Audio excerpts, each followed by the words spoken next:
오늘 낭독할 책은 가르친다는 것의 의미입니다. 제가 가장 기억에 남았던 부분, 가르친다는 것, 이 부분을 낭독하겠습니다. 가르친다는 것. 다음은 한 영어 교사가 교실에서 있었던 학생과의 대치 상황에 대해 이야기한 것이다. 다이의 옷차림은 거리 여자다. 돌출적이고 관능적인 입술, 삭발한 머리, 유행하는 제스처, 과장된 눈화장. 다이는 이 학교에서 단연 눈에 띄는 학생이다. 그날은 내가 읽기 수업 일정을 안내하는 첫날이었다. 다이는 어슬렁거리며 교실에 들어와서는 교탁 바로 앞에 자리를 잡고 앉더니 나는 못 읽어요 라고 했다. 정말? 그렇다면 읽기 수업이 내게는 남다른 경험이 되겠는데? 라고 응했다. 학생들이 책을 읽기 시작하자 교실 안의 분위기는 엄숙해졌다.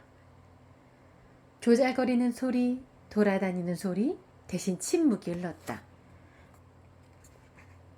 나는 다이에게 책이 없다는 걸 알아차렸다. 다이는 의자에 구부정하게 앉아 검지로 책상을 톡톡 치고 있었다. 나는 책꽂이에서 소설책 몇 권을 골랐다. 기적을 기대하는 것이 아니었다. 나는 조용히 다이에게로 가서 말을 걸었다. 다이야, 가장 거부감이 없는 책으로 골라볼래? 한번 봐. 수업 끝나기 전에 몇 쪽이라도 읽을 수 있을 거야. 그러자 다이는 거만한 눈으로 한숨을 쉬며 나를 쳐다보더니 이렇게 말했다. 알았어요. 나는 골라온 책들을 다이의 책상 위에 조심스레 놓았다. 하지만 다이는 여전히 의자 끝에 걸터 앉아 성의 없이 손가락으로 책장을 넘기고 있었다. 나는 돌아섰다. 몇 분 후 나는 다이가 책을 펼치는 것을 보았다.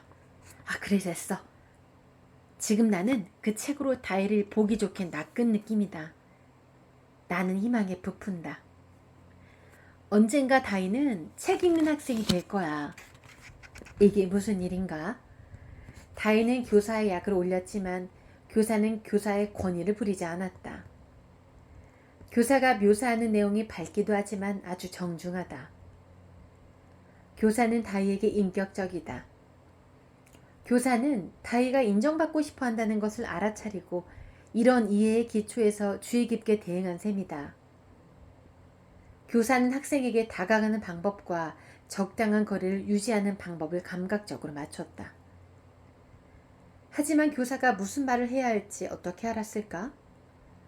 어느 정도의 거리를 유지해야 하는지 어떻게 알았을까? 그 적절함을 아는 것. 이것은 이론적인 지식이 아니다.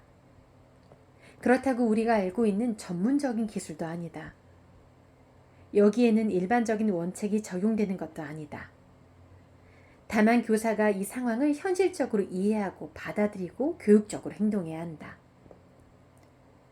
이런 점에서 교육적 판단은 관념적이다.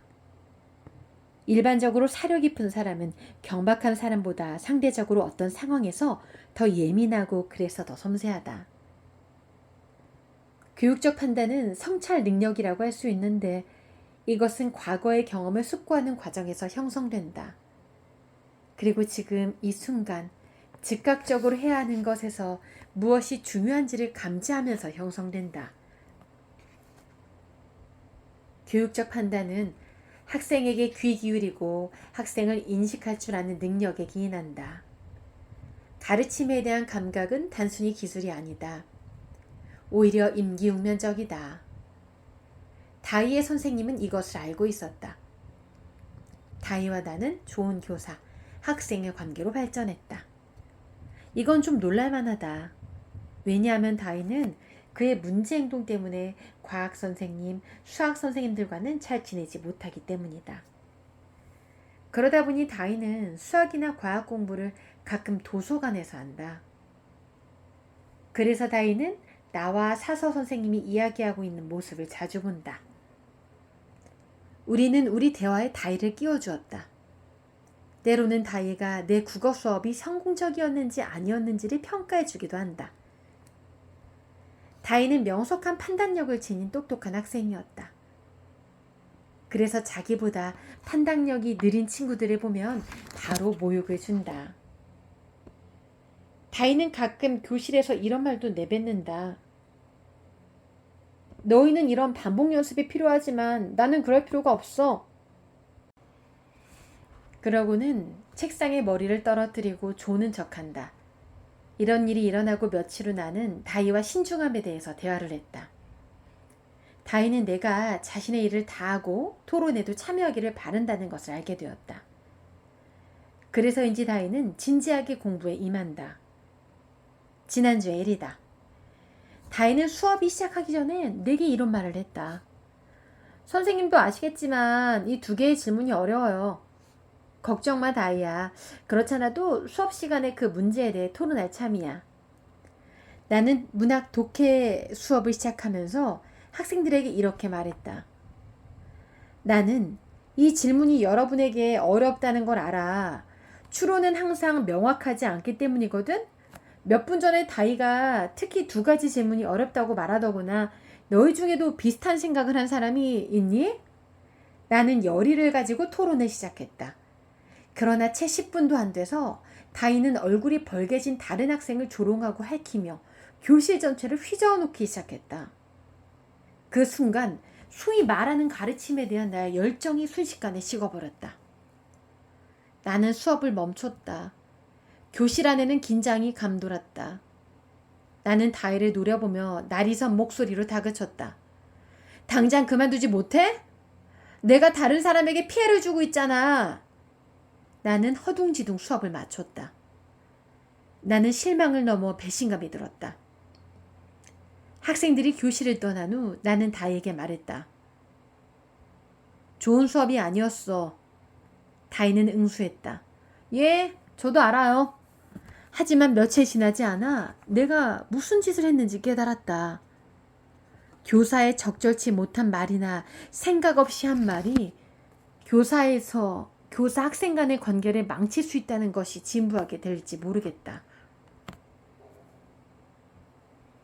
다시 본론으로 돌아가면 교실에서 교사 학생 간의 관계가 변하면 교사의 교육학적 능력이나 교과 지식에 대한 신념을 근본적으로 바꿔놓을 수 있다.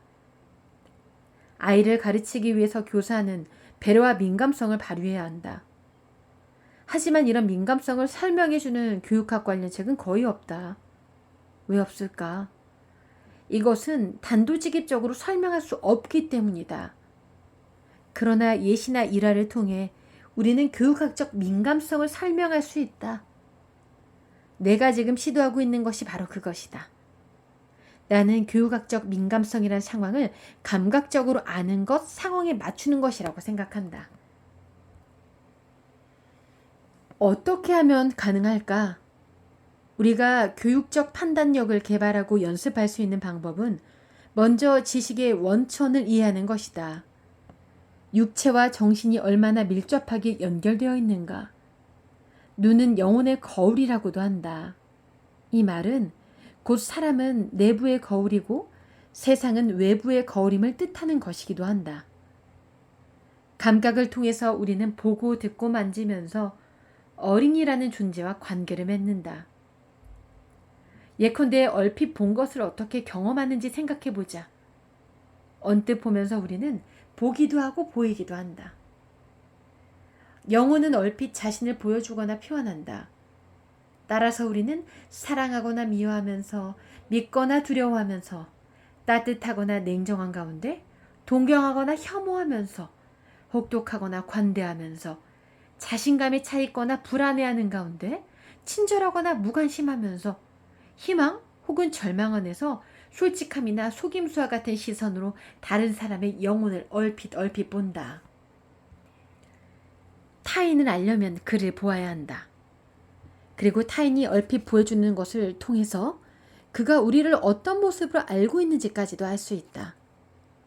하지만 진정으로 타인을 알기 위해서는 보는 능력과 보이는 능력, 그리고 그것을 알아차리는 능력이 필요하다. 어린이들을 대할 때는 사소한 것이라도 눈여겨보아야 한다. 특히 우리는 때에 따라서 의미심장한 윙크가 100마디 말보다 더 결정적이라는 것을 알고 있다. 감각이 있는 교사는 침묵해야 할 때, 사소한 제스처가 더 적절할 때, 그냥 웃고 넘어가야 할 때를 안다. 침묵이 말해준다는 말처럼 가끔은 편안하게 말없이 함께할 때 학생과 최고의 순간을 맞이하기도 한다. 그리고 바로 그때 학생은 삶에 대한 열정을 경험한다. 열광적이지도 열정적이지도 않지만 교사가 생각하고 느끼고 행동하는 방식 속에 지식이 어떻게 흡수되는가를 감지한다. 나는 가르침의 의미를 지식의 형식으로 설명하기 힘들다는 것을 보여주고자 한다. 네, 오늘은 가르친다는 것의 의미의 한 부분을 낭독을 해보았습니다. 우리는 어린이에게서 배워야 한다. 그러기 위해서 우리는 어린이보다 더 나은 학습자가 되어야 한다. 왜냐하면 그들이 우리를 보고 배우려 하기 때문이다.